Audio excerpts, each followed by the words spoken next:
नमस्ते. आपण आज 1K अपग्रेडेशनसाठी आलेलो आहे. हा एलेंजरचा सियाम आहे. इथं आपण कॅमेरा चेंज करणार आहे. हा माझ्या हातात 1024x1024 फुल एचडीचा कॅमेरा आहे, सीमॉस टेक्नॉलॉजीचा, प्लस मॉनिटर फुल एचडीचा, कीबोर्ड, माऊस, UPS, ह्या सगळ्या गोष्टी आपण ट्रॉलीमध्ये इन्स्टॉल करणार आहे. तर आपण एक जस्ट छोटा ट्रॉलीवर डॉक्टरांना इमेज क्वालिटी बघण्यासाठी, कम्पेअर करण्यासाठी जस्ट कनेक्ट करतोय. कनेक्ट केल्यावर आपण इमेज क्वालिटी मी दाखवतो तुम्हाला. आपलं आता डेमोचं युनिट आपण इन्स्टॉल करून झालेलं आहे. सरांना एक डेमो दाखवतोय आपण, आणि डेमो त्यांनी कन्फर्मेशन दिलं की आपल्याला ह्या गोष्टीचं, की आपण मग 8 ते 9 तास लागतात सगळे इन्स्टॉलेशनला. मग आपण हे केबल वगैरे सगळंच त्याच्यामध्ये चेंज करणार, प्लस त्यांच्या ट्रॉलीवर सगळे पूर्ण मशीन आपलं इन्स्टॉल करणार. तुम्हाला बिफोर आणि आफ्टर इमेज दोन्ही पण तुम्हाला बघायला मिळतील. कॅमेरा पण इन्स्टॉल केलेला आहे इथे, आणि तुम्ही बिफोर आणि आफ्टर इमेज बघू शकता. हा फुल एचडीचा मॉनिटर आहे, ज्याच्यामध्ये इमेज क्वालिटी बघा किती फरक पडलाय पहिल्याची इमेज आणि आत्ताच्या इमेजमध्ये. हे पिडॅकल्स बघा किती क्लिअर दिसत आहे त्याच्यामध्ये. शार्पनेस बोनचा, 2 बोन मधली गॅप, प्रत्येक बोन सेपरेट. म्हणजे डॉक्टरांना पर्टिक्युलर काय लागतं की 2 बोन मध्ये गॅप, म्हणजे कुठल्या बोन मध्ये एंट्री करतात हे फार महत्वाचं आहे त्यांच्यासाठी, की कुठल्या बोनवर त्यांना काम करायचं, ह्या बोनवर करायचं की ह्या बोनवर करायचं का ह्या बोनवर, हे फार महत्वाचं आहे क्वालिटीसाठी. ह्या गोष्टी व्यवस्थित दिसल्या की त्यांना काम करणं सोपं जातं. आपण ही ब्लॅक पाईप पण चेंज करतोय, कारण हे ऑलरेडी खराब झाली आहे. आता 2011चा सियाम आहे म्हणल्यानंतर ऑलमोस्ट 15 इयर्स होऊन गेले. तर त्यासाठी आपण हे चेंज करतोय सगळं. कंडिशन आता खराब आहे खूप.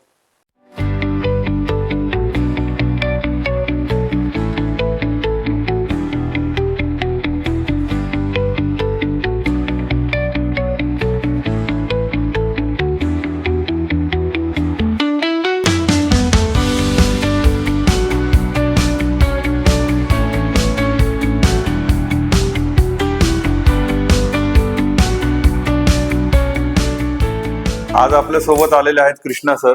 हे लांबून आलेले आहेत आणि आता ते पण इन्स्टॉलेशन साठी मदत करणार आहेत आपल्याला. नमस्कार, मी कृष्णा शिंदे. आपण 1K अपग्रेडेशन करतोय एलेंजरच्या HF49 सियामसाठी. त्याच्यामध्ये अपग्रेडेशनमध्ये आपण कॅमेरा, मेमरी आणि मॉनिटर चेंज करतो.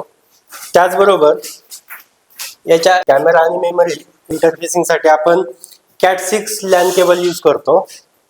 आणि याच्यामध्ये जे आपण केबल चेंज करतो, हाच खूप मोठं काम आहे याच्यामध्ये.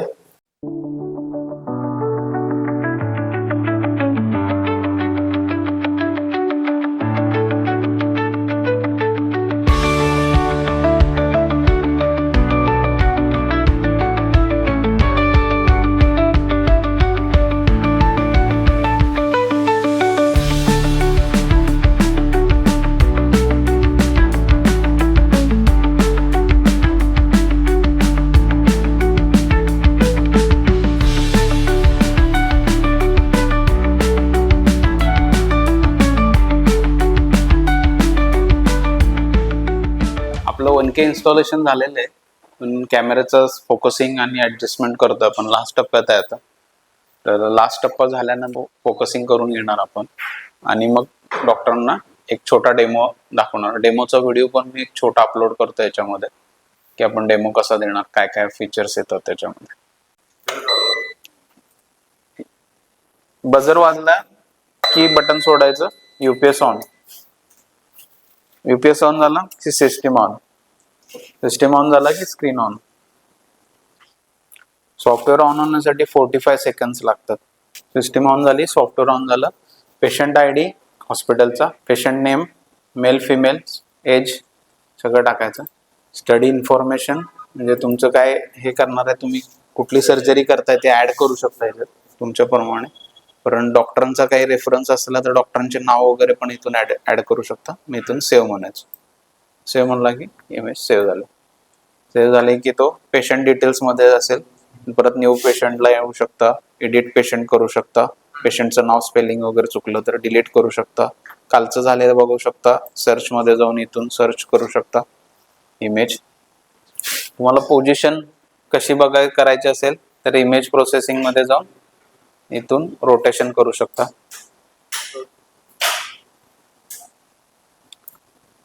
इथून मागून हॉरिझॉन्टल व्हर्टिकल फ्लिप्स, एक्सरे सारखी बघायची असली तर इथं इन्व्हर्ट मध्ये, झूम करायची असली तर स्क्रीनवर क्लिक करून स्क्रोल करू शकता, पॅन करू शकता.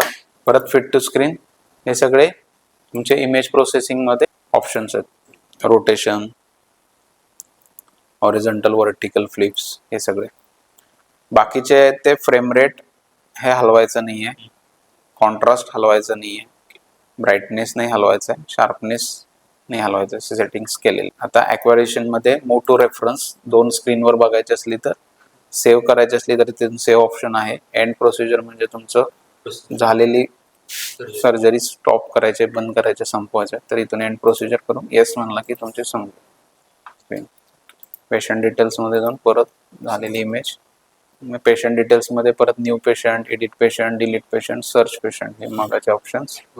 ॲक्वारेशन मध्ये move to reference, save image, reference clear तर रेफरन्स क्लिअर. ठीक आहे, काम झालं की एक्झिट, शटडाऊन. डायरेक्ट बंद करायचं नाही, डायरेक्ट बंद करायचं नाही. समजा सॉफ्टवेअर काय हँग वाटत असेल तर तुम्ही एक्झिट मध्ये लॉग ऑफ करू शकता. ठीक आहे, परत चालू करताना परत बंद करायचं, बटन दाबून धरायचं, बजर वाजला की सोडायचं, सिस्टीम बंद झाली.